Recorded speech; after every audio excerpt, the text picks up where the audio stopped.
오늘 말씀은 요한복음 14장 1절에서 7절까지 말씀입니다.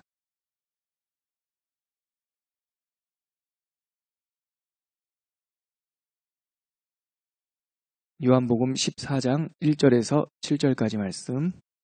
우리 같이 한 목소리 읽겠습니다. 너희는 마음에 근심하지 말라. 하나님을 믿으니 또 나를 믿으라. 내 아버지 집에 거할 곳이 많도다. 그렇지 않으면 너희에게 일렀으리라.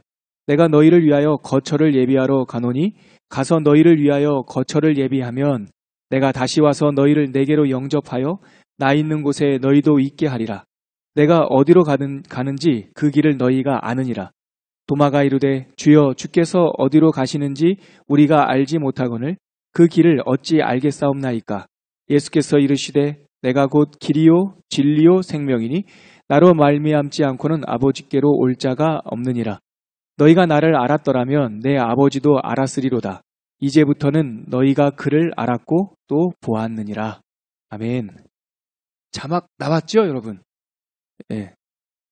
저만 읽는 것 같아서. 지난주에는 자막이 안 나왔었다며요? 지난주 나왔었어요? 지난주에 안 나왔었나? 아무튼 한번 우리 간사님께서 본문을 잘못 알아가지고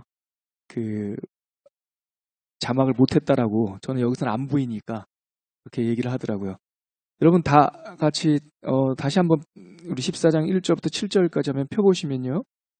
간사님 자막을 다시 한번 보여주시면 우리가 천천히 다시 한번 텍스트를 읽도록 하겠습니다. 그 내용이 되게 중요하거든요. 다시 한번 읽겠습니다. 1절부터 7절까지 말씀입니다. 시작. 너희는 마음에 근심하지 말라. 하나님을 믿으니 또 나를 믿으라. 내 아버지 집에 거할 곳이 많도다. 그렇지 않으면 너희에게 일렀으리라.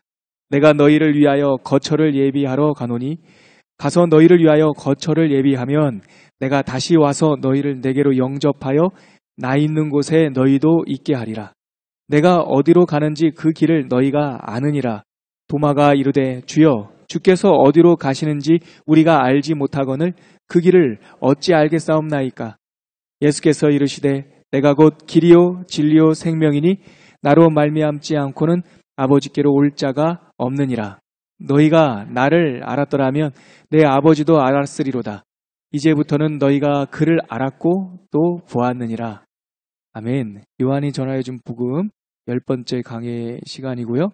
예수님께서 본인을 계시하신 예수님의 별명 6번째, 나는 길과 진리와 생명이다라고 하는 본문을 오늘 우리가 묵상을 하도록 하겠습니다. 지난주에 제가 그냥 구두로 불러드리고 제 전화번호 알려드리고 혹시 14장 읽으실 분들은 읽어서 보내주세요 했더니 꽤 많은 분들이 보내주셨어요. 예, 잘하셨습니다. 본문을 아는 게 굉장히 중요합니다. 예. 설교자로서 제가 이런 말씀 드리는 게 조금 그렇지만 예. 통하셔요. 설교 괜찮습니다. 진짜 괜찮습니다. 설교 100번 듣는 것보다 사실은 성경 한 번 읽는 게 훨씬 더 효과적입니다. 본인이 그 말씀을 좀 더 직접 이해할 수만 있다면. 설교의 기능은 뭐냐? 설교는 또 다른 계시가 아니라 직통 계시가 아니에요. 하나님께 주신 이 텍스트 메시지를 오늘 우리들의 이야기로 그 진의, 예수께서 말씀하신 이 메시지의 진의를 설명하는 시간이고 그 설명하는 그 강해 속에서 나에게 주시는 오늘의 레마 음성이 들리거든요. 그러니까 본인이 바라기는 읽은 거죠. 본인이 이 말씀을 읽고 깨닫고 이 가운데 하나님의 말씀과 진의를 충분히 알 수 있다면 사실은 설교가 필요 없는 겁니다. 그래서 지금 현대 사회는 너무나 그 메시지도 인스턴트화 돼가지고 쉽고 알아듣기 쉽게 때로는 만담처럼 재미있는 이야기를 계속 해주면 저 목사님 설교 잘해 이렇게 평가받는 시대인지 모르겠지만 가장 중요한 그 설교의 그 본분, 설교의 영광은 그 메시지를 고스란히 드러내는 거예요. 그러니까 우리가 텍스트를 모르면 물론 설교를 통해서 다시 한번 복습하긴 하지만 기록된 하나님의 계시 말씀을 모르면 내가 상상하는 하나님을 믿게 되는 거예요. 누구를 믿게 된다고요? 내가 상상하는 하나님을 믿게 된다. 성경을 우리가 읽지 않으면 내가 상상하는 하나님을 믿게 되고 그것은 우상 숭배와 별반 다를 게 없는 거죠. 우리가 다음 주에 요한복음 15장을 보고 그 다음 주에 요한복음 21장을 보면 이제 끝나는 겁니다. 요한복음 메시지는. 여러분들 이 시간을 통해서 우리가 하나님께 소망하는 것은 하나님 우리들한테 하나님의 메시지를 들려주십시오. 그리고 그 메시지를 붙잡고 기도하게 해주십시오. 그 기도의 힘을 가지고 나라와 민족과 자녀를 위해서 중보기도해 주십시오. 이게 이 수요 아침 기도회의 핵심인 거죠. 여러분 오늘 우리가 읽은 14장 내용은요. 소위 다락방 강화라고 별명이 붙여진 예수님의 긴 설교의 한 단락입니다. 요한복음 13장서부터 17장까지는 예수님의 하루 혹은 이틀 정도 예수님의 마지막 일주일 사이에 있었던 메시지입니다. 그래서 그 장소가 13장에 뭐가 나오냐면 세족식이 나와요. 여러분 성경 한번 펴보시겠어요? 세족식 13장 1절부터 13장 1절만 먼저 한번 읽어보죠.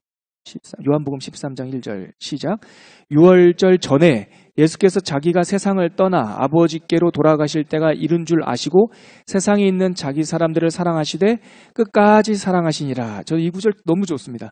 사랑하시되 끝까지 사랑하시니라. 누구를? 자기 사람들을. 근데 유월절 전에, 다시 말해서 마지막 유월절 예수님께서 십자가에 달리시기 직전 그 주간이에요. 본인이 하나님의 세상을 떠나 아버지께로 돌아가실 때가 이른 줄 아시고 때가 이른 줄 아시고 제자들을 사랑하시되 끝까지 사랑하시는 거예요. 2절 보니까 마귀가 벌써 시몬의 아들 가룟 유다의 마음에 예수를 팔려는 생각을 이미 넣었고 예수께서 그 다락방에서 저녁 먹는 중에 수건을 허리에 동이시고 제자들의 발을 씻기시는 장면이 13장 세족식인 거예요. 자, 이 세족식을 시작으로 해서 예수님께서 내가 고난 받을 거야 라는 순환 예고, 내가 순환을 받을 거야 라고 하는 예고를 13장 12절에서 30절까지 나와 있고요. 그리고 13장 21절에 보면은 우리가 21절서부터 예수님께서 서로 사랑하라. 31절서부터 새 계명을 주노니 너희가 서로 사랑하라. 35절까지 새 계명에 대한 말씀을 주셨고 13장 36절에서 38절까지 베드로, 가장 사랑한다라고 앞장섰던 베드로조차 부인하게 될 것이다 라고 하는 부인할 것을 예고하시는 내용이 있는 거예요. 이러한 말씀, 세족식, 그리고 본인이 순환당할 것, 서로 사랑하라 라고 하는 새 계명, 베드로조차도 나를 떠나고 부인할 것이다 라고 하는 너희들의 약함을 예고하는 이 내용을 마치신 후에 오늘 14장에 이르러서 예수께서 말씀을 하시는 거죠. 우리 1절 말씀 같이 한번 읽어볼까요? 1절 시작. 너희는 마음에 근심하지 말라. 하나님을 믿으니 또 나를 믿으라. 여러분 이 구절 많이 암송하는 구절이죠. 너희는 마음에 근심하지 말라. 하나님을 믿으니 또 나를 믿으라. 사실 저한테도 이 구절이 참 의미가 있는, 기억에 남는 구절이에요. 외우려고 해서 외운 게 아니라 제가 20살 때 대학교 1학년을 마치자마자 군대를 들어갔는데 대학 입학해서 교사를 했어요. 어린이 부수 교사를. 초등학교 4학년 아이를 맡았는데요. 벌써 걔네들 중에 다 커가지고 결혼도 하고 그랬습니다. 그 4학년짜리와 또 이별을 하지 않습니까? 예. 그 선생님과 아이들이 이별하는 마지막 주일날 마침 공과 본문이 이 본문이었어요. 그래서 아이들과 함께 나눴던 참 그 추억이 있습니다. 그때 아이들한테 내가 걱정하지 마, 근심하지 마, 하나님께서 너희를 사랑하셔, 선생님이 군대 가도 우리 편지해, 뭐 그런 이야기를 나눴던 본문이에요. 그래서 저뿐만 아니라 이렇게 서로 따뜻하게 위로하는 분위기로 우리는 이 본문을 많이 기억을 해요. 근데 잘 보세요, 여러분. 이 본문은 그렇게 낙관적인 상황은 아닙니다. 13장에 보니까 예수께서 벌써 아버지께로 가실 때가 이른 줄 아시고, 다시 말해 뭐예요? 십자가의 사건이 가까이 온다는 걸 예수님이 아신 거고, 마지막 때가 되었다는 걸 아시는 거고, 이제 며칠 후면 순환을 받아서 세상 말로 죽는다는, 죽음을 앞에 두고 있는 상황이에요. 이별 정도가 아니라 죽음을 앞두고 있는 상황이라고. 그 상황 속에서 아주 이 상황은 이 메시지의 실제적 상황은 제자들은 철이 없었는지 모르겠지만 뭔지 며칠 후에 무슨 일이 있을지 몰랐을지 모르지만 적어도 예수님은 이 상황이 굉장히 어려운 날이 찾아오고 있다라는 경고와 같은 분위기인 거라고. 그래서 예수님께서 너는 마음에 근심하지 말라 라고 말씀하시는 거예요. 여러분, 근심할 거리가 없으면 근심하지 말란 말도 안 하시는 거예요. 여호수아 1장에 보면 하나님께서 여호수아에게 너는 두려워하지 말라라고 말씀하세요. 두려워할 필요가 없으면 그 말씀도 안 하시는 거죠. 다시 말해서 근심하지 마, 걱정하지 마, 두려워하지 마라고 하는 하나님의 권면의 말씀이 선포됐다라고 하는 것은 우리가 현재 혹은 경험할 곧 다가올 시대가 두려워할 시대라는 거예요. 걱정이 찾아온다라는 거예요. 그리고 너희들이 근심하게 될 것이다 라고 하는 것이 전제에 깔려 있는 거예요. 그러니까 14장 1절에는 이제 곧 너희가 고난을 받을 거야. 이제 곧 너희가 근심하고 두려워하고 핍박당하는 일이 찾아올 거야. 좀 더 우리들이 편한 언어로 말하자면 니네들이 이제 발붙일 세상이 그렇게 만만치 않을 거야. 그 말씀을 전제로 깔고 주님께서 너희는 근심하지 말라 이렇게 말씀을 하시는 거죠.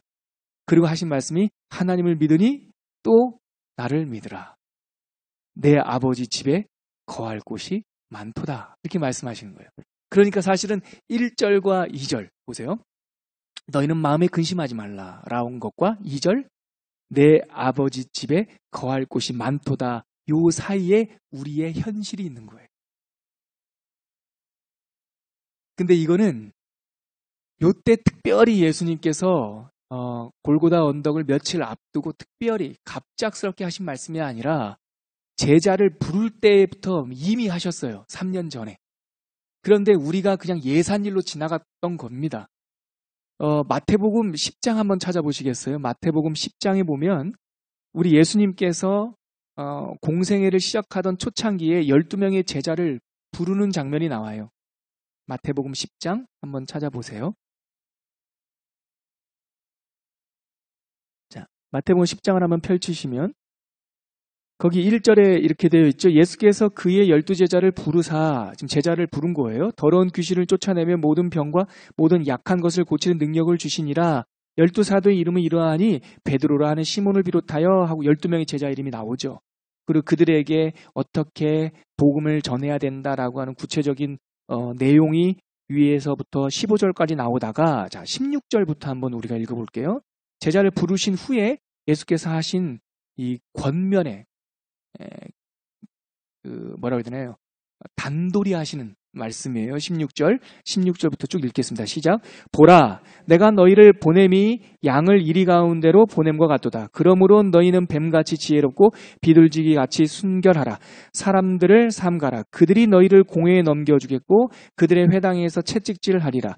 또 너희가 나로 말미암아 총독들과 임금들 앞에 끌려가리니 이는 그들과 이방인들에게 증거가 되게 하려 하심이라.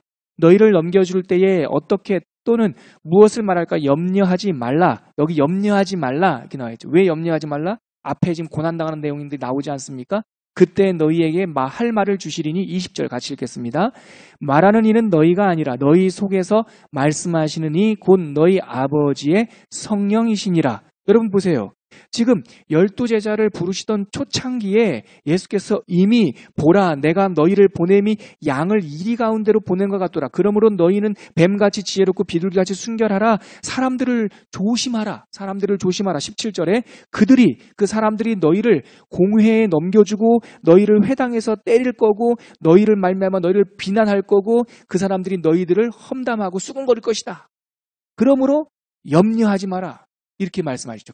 그렇지만 염려하지 말라라고 이미 말씀하신 거예요.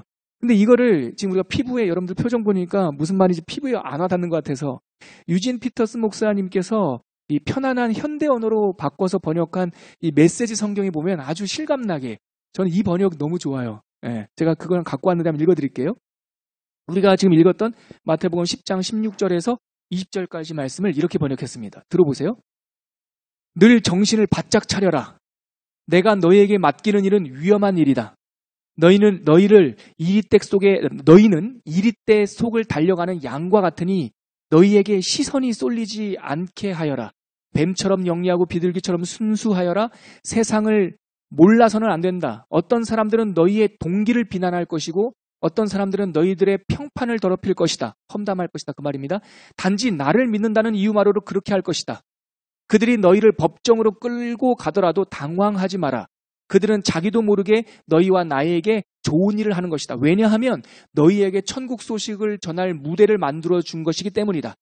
그때 무엇을 말할지 어떻게 말할지 걱정하지 마라. 꼭 맞는 말이 떠오를 것이다. 너희 아버지의 영 곧 성령이 필요한 말을 너희에게 주실 것이다. 이게 바로 예수님께서 12제자를 부르실 때 당부하셨던 말씀이에요. 늘 정신을 바짝 차려라. 내가 너희에게 맡기는 일은 어떤 일이라고? 위험한 일이라고요.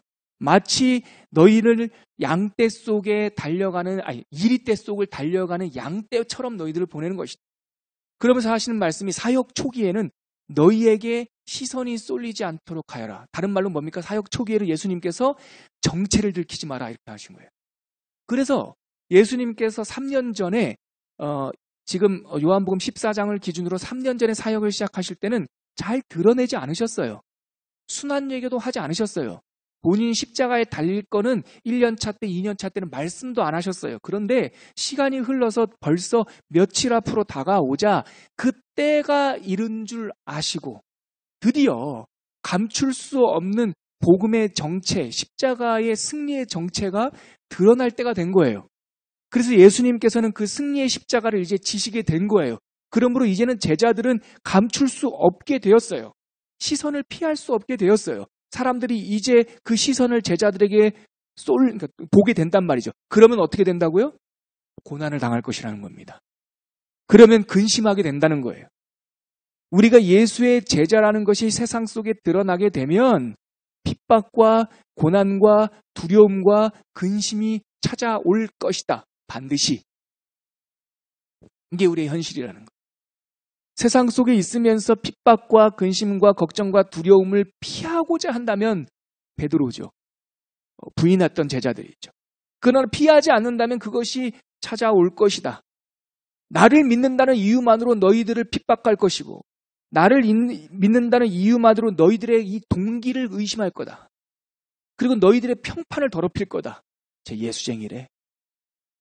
그러나 그것이 나를 믿는다는 이유로 받는 것이라면 오히려 기뻐하라.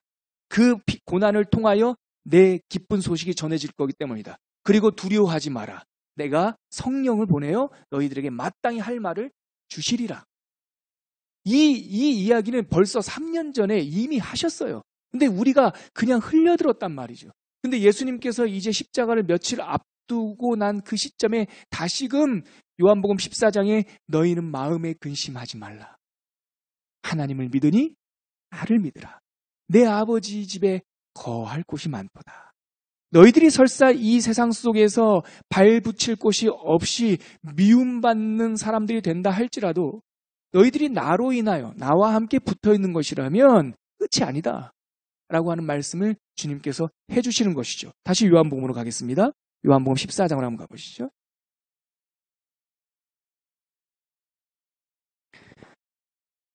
그러면서 3절 한번 같이 읽어볼까요? 시작. 가서 너희를 위하여 거처를 예비하면 내가 다시 와서 너희를 내게로 영접하여 나 있는 곳에 너희도 있게 하리라.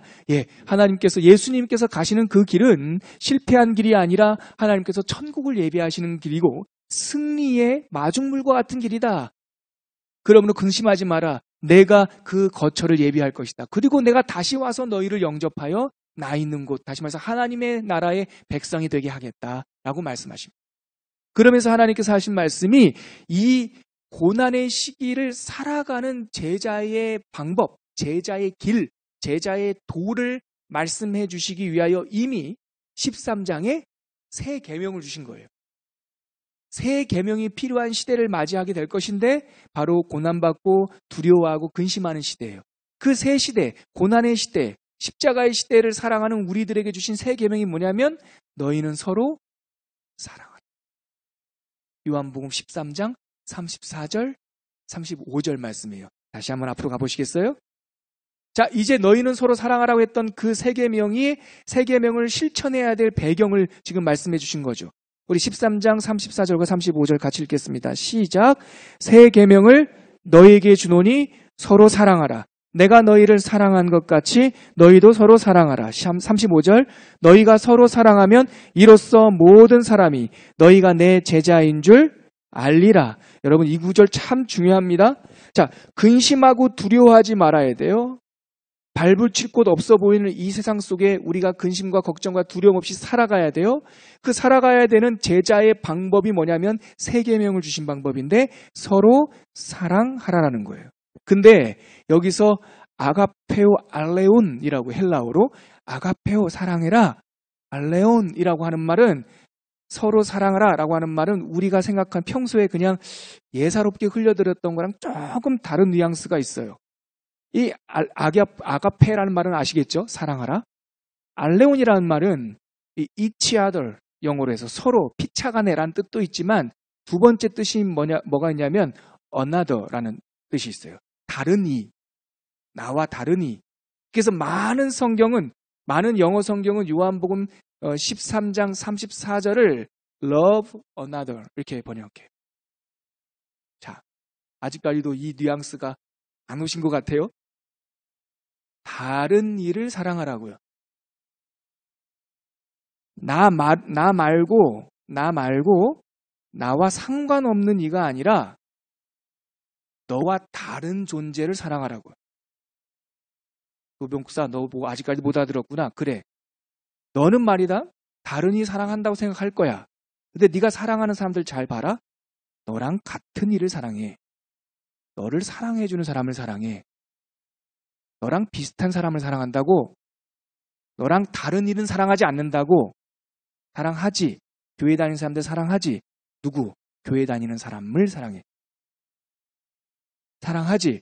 베이직 교회 다니는 사람만 사랑해. 그럼 우리는 누구를 사랑하지 않아요? 우리와 알레온. 다른 이를 사랑하지 않아. 세 계명은 뭐냐면 너와 다른 이를 사랑하라고. 너랑 성격이 다른 이를 사랑하라고. 너랑 생활 패턴이 다른 이를 사랑하라고. 너랑 믿음의 패턴이 다르고 너만큼 배우지 못했고 너만큼 교양이 없고 너만큼 네 생각에 충족되지 않은 사람과 사랑하라. 우리가 결혼하면은 신혼 초에 많이 싸우는 이유가 뭡니까? 큰 잘못을 해서 싸우나요? 달라서 싸우는 핵심이. 우리가 왜 누구를 자꾸 미워합니까? 그 사람이 정말 그렇게 나쁜 짓을 했습니까? 그거는 지적해줘야 돼요. 한번 찾아가서 몰래 그러면 안 됩니다. 큰일 나요. 그래도 안 들으면 두 명이 가서 정말 그러면 안 돼요. 근데 더 그래도 안 들으면 윤리적인 문제, 정말 이거는 믿음의 문제라면 교회가 찾아가서 그러면 안 된다 라고 권면하라고 했고, 그래도 안 들으면 뭐라고 말합니까? 성경에는 한 번 찾아가서도 안 되고 두 번 찾아가서도 안 되고 두 명이 찾아가서도 안 되고 교회가 찾아가서 권면해서도 그가 돌이키지 않는다면 그 사람을 어떻게 여기라고 말합니까? 그렇죠. 이방인의 하나와 같이 여기라. 우리 이거는 어떻게 해석했어요? 잘라버려라. 출교. 아닙니다. 아닙니다. 큰일 나요. 그러니까 설교자가 있어야 되는 거예요. 출교가 아니에요. 이방인의 하나같이 여겨라. 하나님께서 예수께서 그 말씀하시기 전에 무슨 말씀하시냐면 나는 환자들을 위해서 왔다. 나는 건강한 사람들을 위해서 온 것이 아니다라는 말씀을 먼저 해주셨단 말이죠. 자, 예수의 복음을 믿어 중생된 사람들에게 이방인들은 출교의 대상입니까? 사랑의 대상입니까? 그렇죠. 형제를 대하는 방식과 이방인을 대하는 방식이 다르다고요. 진리가 들어온 교회에게 이방인은 더 이상 담쌓고 버리는 대상이 아니라고요. 유대인들은 이방인은 담쌓고 버리는데 예수의 복음은 이방인에게로 나가는 복음 아닙니까? 그래요. 이제 우리가 유대교 신자라면 그들을 이방인과 같이, 이방인의 하나같이 여기라는 말을 잘라버려라고 해석하는 게 맞아요. 그러나 우리는 유대교인이 아닙니다. 우리는 이 민족의 담장을 넘어서서 죄인의 끝자락까지, 병자 중에 병자, 중환자 중에 중환자까지 침투하시는 은혜의 복음을 믿는 사람들이에요. 예전에 율법, 유대교에서는 문둥병과 건강한 사람이 손을 맞잡으면 건강한 사람이 문둥병이 침투해 들어와서 건강한 사람이 문둥병자가 되지만 예수의 복음이 들어오신 이후에는 건강한 예수의 손이 문둥병자에 닿으면 문둥병이 치유받는 거예요. 그래서 죄가 지배하는, 죄가 권세를 부리는 시대가 아니라 은혜의 권세 시대에 들어왔다고요. 그러므로 우리가 예수 복음을 받은 사람인데 형제인 줄 알고 예수 믿는 사람인 줄 알고 그러면 안 돼요. 말을 안 들어. 두 번에 찾아가서 정말 당신 그러면 안 돼요. 말을 안 들어. 교회에 가서 그러면 안 돼요 라고 하는데도 말을 안 들어. 그럼 어떻게 여기라고요? 구원 못 받은 사람으로 여기라는 거예요.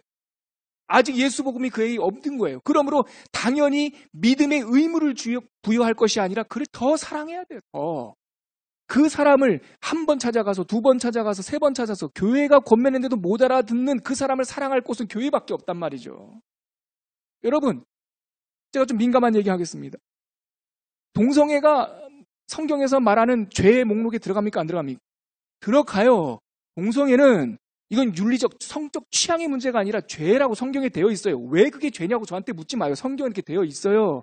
하나님의 순리가 그렇게 되어 있어요. 로마서에 보면은 말세의 징조 중에 순리로 가야 될 걸 영리로 가요. 그러면서 여자가 여자와 더불어 사랑하고 남자가 남자와 더불어 사랑하는 것이 왠지 물어보지 마세요. 저는 창조주가 아니니까. 우리를 지으신 하나님께서 그것이 영리, 순리, 어그러진 것, 길에서 어긋난 것이다라고. 하마르티야, 하타, 길에서 어긋난 것이라 그것이 죄라고 말씀하셨어요. 그러니까 그건 죄예요. 그러므로 교회는, 성도는, 하나님을 믿는 사람은 그것이 죄라고 말을 해요. 그러나 안 들으면 그 사람을 이방인으로 여기라고 하는 것은 쟤네들은 죄인들, 지옥의 장작불로 쓸 사람들하고 잘라버리라는 것이 아니라 그들을 진짜 사랑해야 된다는 거죠.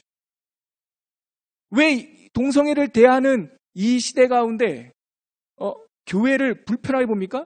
그것이 죄라는 얘기까지만 하는데 사랑할 프로세스가 우리한테 없는 거예요. 조 목사님께서 아침마당에 가가지고 그 공영방송에서 진짜 위험천만한 말씀하신 거 아닙니까? 동성애는 죄라고? 공영방송에서 아침마당에서. 그런데 그 다음에 뭐라고 말씀하셨어요? 그러나 진정한 동성애자들을 진정으로 사랑할 곳은 교회밖에 없다. 여러분, 이겁니다. 사랑해줘야 돼요. 서로 사랑을 하라는 거, 이게 알레온이라는 말은 우리와 다른 이를 사랑해줄 때, 세상 사람들은 동성애자들을 성적 대상으로, 성적 취향으로 그냥 너는 네 취향이니까 네가 알아서 살아. 뭐 그렇게 살든 말든, 그렇게 해서 영혼이 피폐하든 말든 네 마음대로 살아. 네 인생은 네 거야 라고 말할 때 진정으로 그들을 사랑해줄 수 있는 곳이 교회여야 한다는 거죠. 그래서 우리가 그들을 사랑해줄 때, 우리와 다른 이를 사랑해줄 때 세상이 우리가 예수의 제자인 줄 알리라라는 거예요. 이게 얼마나 강력한 메시지인 줄 아시겠어요, 여러분? 서로 사랑하라는 말이, 아가페오 알레온이라는 말이 우리와 다른 이를 향하여 다가가라는 거예요. 그런데 다가갈 때 그 사람들이 좋아할까요? 그 사람들이 감사합니다 할까요? 우리가 복음을 들고 세상 속으로 이리 가운데로 복음을 들고 들어갈 때 그들이 좋다 할까요? 아니에요.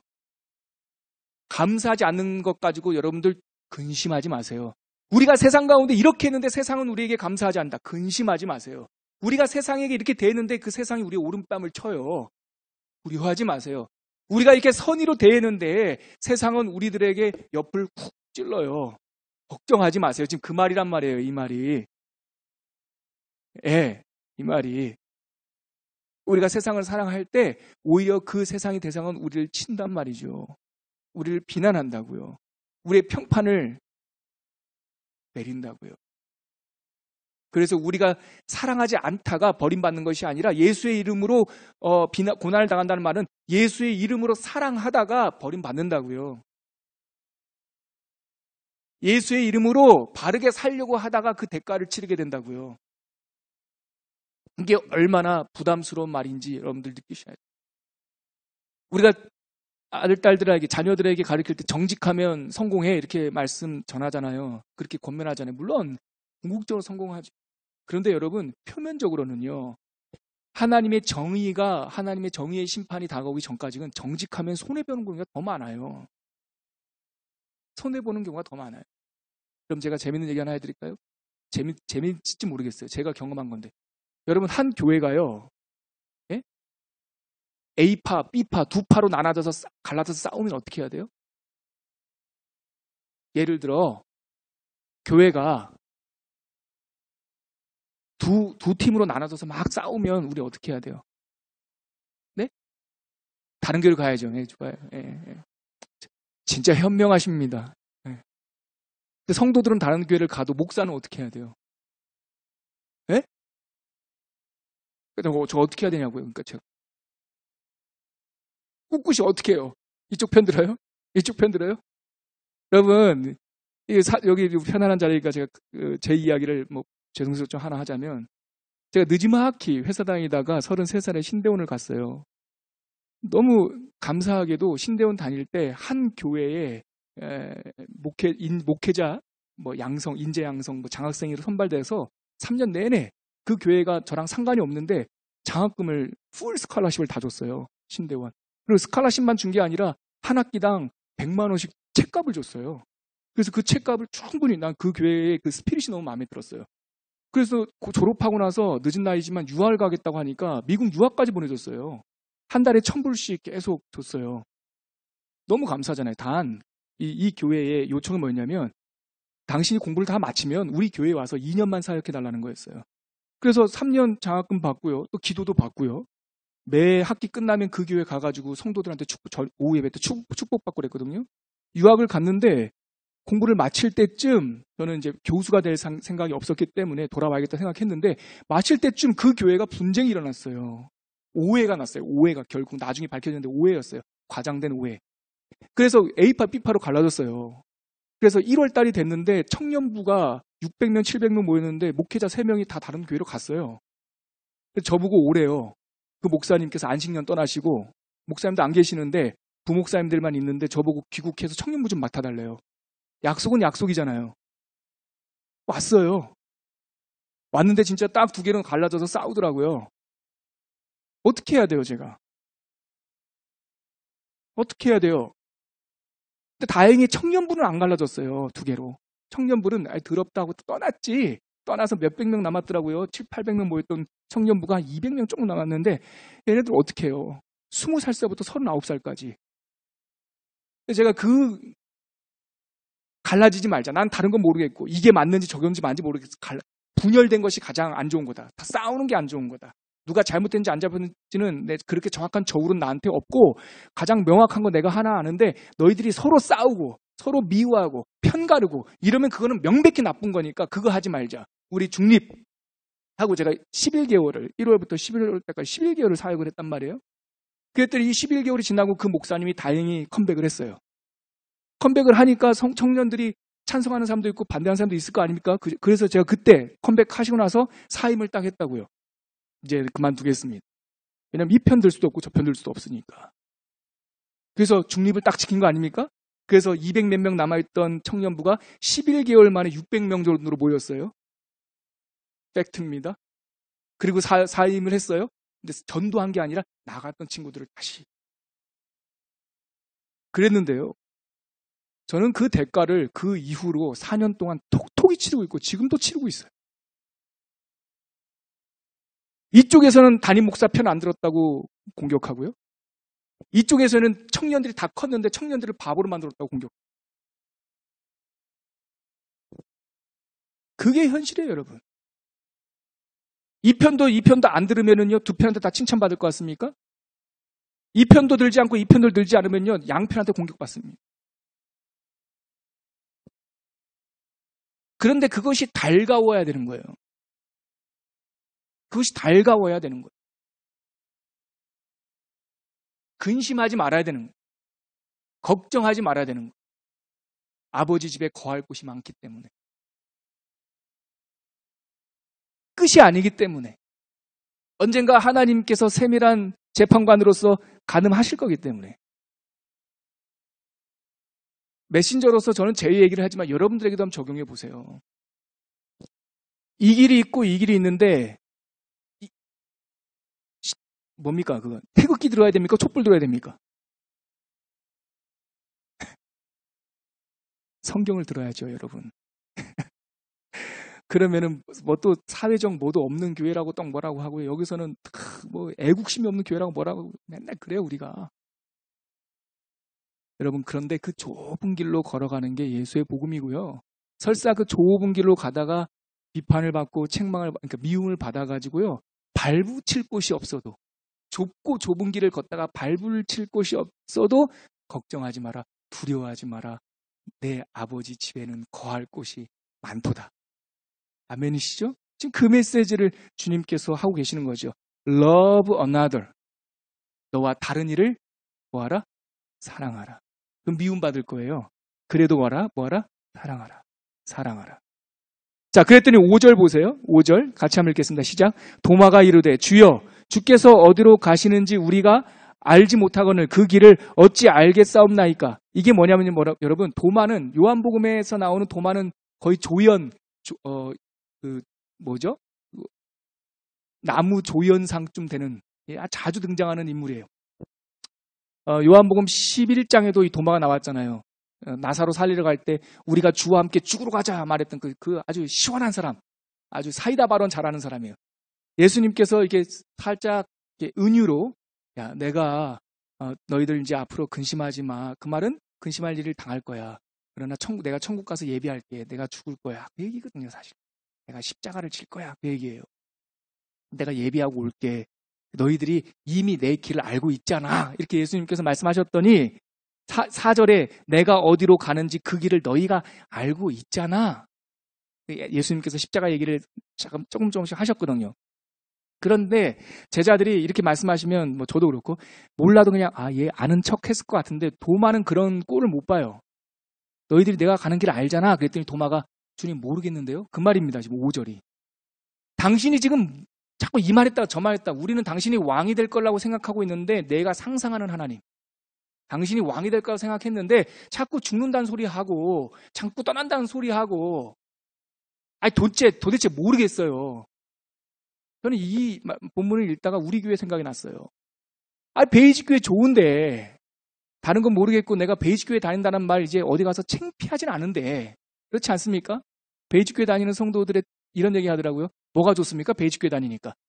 다른 사람들하고 얘기하다가 그 교회 다닌다는 거 하는 것이 창피하진 않대. 그분 표현대로 말하면 쪽팔리진 않대. 그게 진짜 이 시대가 그러니까 얼마나 좋겠어요. 조 목사님 메시지도 좋고 예배도 심플하고 사역도 안 시키고 얼마나 좋아요, 여러분. 근데 조 목사님이 말씀 끝마다 뭐라고 하냐면 흩어질 겁니다. 흩어질 겁니다. 다 흩어지세요. 교회 되세요. 여러분 설교 들으러 왔죠? 설교 듣지 말아요. 막 이러고 성경 읽으세요. 이러니까 여러분들 얼마나 마음이 좀 부담이 있냐고요. 우리 교회 곧 흩어진다고요. 이봐 여러분들 전혀 실감이 안 난 표정 아는 척 하잖아요. 지금 예수님께서 나 죽을 거야. 나 죽을 거라고. 나 떠날 거야. 제자 10명이 아는 척 했다고요. 근데 도마만 딱 나와가지고 모르겠어요 주님 그 말이에요. 그러니까 조 목사님 여기서 자꾸 흩어지겠다고 하고 교회 된다고 하고 우리는 무별로 흩어지자고 했을 때 다 아는 척하고 나는 아닌 척하고 알고 있는 것처럼 하지만 그중에 도마 같은 사람이 한 명 일어나가지고 도대체 조 목사님 무슨 말씀하시는 거예요? 네? 이만큼 이제 조금 안정될 만 하는데 왜 자꾸 흩어진다는 얘기 하세요? 지금 그 말이라고요. 모르겠어요. 당신이 가는 길 도대체 뭔 말인지 모르겠어요. 그 길 좀 알려주세요. 지금 도마가 그러고 있는 거예요. 그랬더니 예수께서 하시는 말씀이 드디어 오늘 메인 텍스트인 6절 같이 읽겠습니다. 시작. 예수께서 이르시되 내가 곧 길이요 진리요 생명이니 나로 말미암지 않고는 아버지께로 올 자가 없느니라. 이 말씀을 여기서 하신 거예요. 도대체 당신이 하는 걸 내가 모르겠다. 우리가 경험해야 될 이 시대 속에서 우리가 어떻게 살아야 되는지 모르겠다라고 말씀하셨을 때 예수께서 I am the way and the truth and the life. 내가 그 길이야. The way. 그럼 이 길이 뭐냔 말이에요. 이 문맥 속에서 고난을 당할 거야. 너희들이 근심할 때가 될 거야. 그 근심의 정점엔 내가 먼저 가. 라고 하는 이 문맥 속에서 I am the way라고 하는 그게 뭐냔 말이에요, 도대체. 십자가예요, 여러분. 내가 그 길이다라고 하는 것은 십자가의 길을 말하는 거예요. 그 고난의 제일 우리의 정체가 들켜서 세상 가운데 미움을 받을 그 좁은 길의 최정점의 십자가의 길을 내가 지고 가. I am the way. 그런데 그 십자가의 길이 진리의 길이야. 틀린 길이 아니라 올바른 길이야. 길에서 벗어난 것이 죄가 아니라 그것이 진리야. I am the truth. And 그 길이 the life, 생명으로 가고 있다는 거예요. 그러니까 십자가의 길이 죄와 결별한 진리의 길이고 그 진리의 십자가의 길이 곧 생명의 길이다라고 하는 것을 예수님께서 I am이라고 하는 자기 계시의 말씀으로 해주시고 있는 거예요. 자, 7절 말씀 같이 읽겠습니다. 시작. 너희가 나를 알았더라면 내 아버지도 알았으리로다. 이제부터는 너희가 그를 알았고 또 보았느니라. 이제는 아버지, 그 진리의 끝자락에 있는 하나님을 이제는 알았다는 거예요. 그러므로 7절 끝자락이 뭡니까? 이걸 우리에게 적용을 딱 한다면 어떤 걸 할 수 있겠습니까? 너희는 근심하지 말라라는 말씀을 이제 말라라는 것이 아니라 긍정문으로 바꾼다면 너희가 그 길을 가라. 이 말씀 아닙니까? 너희가 그 길을 가라. 그러면 그 길이 아까 뭐라고 그랬어요? 십자가. 그러면 I'm the way. 이 길을 우리들에게 긍정문으로 적용하면 너희가 이제 너희 십자가를 지라. 이게 바로 예수님께서 처음에 제자를 불렀을 때 하셨던 말씀 아닙니까? 누구든지 나를 따라오려거든 자기 십자가를 지고 나를 따를 것이니라. 누가복음에 보면 누가복음 14장 27절에 보면 자기 십자가를 지지 않는 사람은 내 제자가 아니다. 마태복음 16장 24절에 보면 누구든지 자기 십자가를 지고 나를 따를 것이다. 그렇죠. 지금 그 얘기가 나오려고 하는 거예요. 자, 예수님 시대 때 지금 딱 그 다음 문장. 그러면 이 자기 십자가가 도대체 뭐냔 말이에요. 자기 십자가. 2000년 전 예수님 시대에는 이 죄와 어둠이, 그러니까 사망의 권세에 눌려있던 그 어둠이, 그 하늘의 권세 잡은 자가 왕노릇하던 그 시절에는 우리 인간의 모든 죄를 짊어지시고 십자가의 대신 지심으로 죄값을 갚으셨어요. 그리고 십자가에서 부활하셨어요. 그래서 승리를 얻으셨어요. 그게 바로 이 정황이에요. 이 말씀의 정황. 그럼 이미 승리한, 이미 구원으로 하여 승리받은 이 십자가의 은혜를 받은 우리들에게 있어서 The way, 네 십자가는 뭐냔 말이에요. 뭘까요? 지금도 2000년 전 이 정황처럼, 이 정황의 복습처럼 우리도 무슨 퍼포먼스, 부활절날 퍼포먼스처럼 나무 십자가 등에 메고 그것도 무거울까봐 밑에다 바퀴 하나 달고 그러잖아요. 바퀴 하나 달고 목사님들이 이렇게 메고 가는 그 십자가를 말하는 겁니까? 아니죠. 각자에게 사명의 십자가가 있다라는 거예요. 그거를 말하는 거예요. 예수는 십자가를 지셨어요. 그게 그의 길이었어요. 그의 잔이었어요. 그 잔은 전 인류를 향한 하나님의 아들, 독생하신 아들 하나님, 성자 하나님의 십자가였는데 그러면 그 십자가 안에서 구원받은 우리들에게도 각자의 길이 있다라는 겁니다. 자기 십자가가 있다라는 거예요. 그 십자가를 지라라는 거예요. 이것은 하나가 아니에요. 이제 그의 제자들, 그러므로 베드로는 자기 십자가를 어떻게 졌어요? 예루살렘 교회에서 복음을 전하고 또 마지막에 로마에 가서 십자가를 졌어요. 순교의 시대 때 십자가에 거꾸로 달리는. 그렇죠. 도마는 어떻게 우리 그 길을 몰라요. 보여주세요. 손 넣어봐야겠어요. 했더니 의심 많았던 도마 어디까지 갔어요? 인도까지 갔어요. 안드레는 바울이 가고자 그렇게 애타했던 서바나 스페인까지 가서 그 산티아고라는 게 안드레가 걸었던 그 순환의 길이에요. 바울은 로마에서 참수형으로 그리고 우리가 알고 있는 이 12명의 제자뿐만 아니라 수많은 믿음의 사람들이 자기의 삶의 현장에서 자기 십자가를 졌어요. 그러면 꼭 순교의 시대처럼 죽음을 각오해야만 다른 법정, 국가 권력에 의해서 순교를 당하야지만 십자가입니까? 아니요. 세례 요한은 그의 형제, 형 야고보는 최초의 순교자가 되었지만 그의 쌍둥이 동생 요한은 최고 장수한 끝까지 살았던 사도로서 자기 십자가를 지는 거예요. 수많은 무명의 크리스찬들은 부엌에서, 노동 현장에서 또 자기에게 주신 은사의 달란트, 학자라면 학자로서 자기의 삶의 현장에서 각자의 자기의 길, the way, 하나님께 주신 자기의 길을 찾아 살아내는 거예요. 세상에서 부유하는 길 말고 돈만 벌어, 명예만 얻어, 유명한 사람이 돼 라고 하는 세상의 길이 아니라 하나님께서 우리를 창조하실 때 주신 각자의 고유한 길.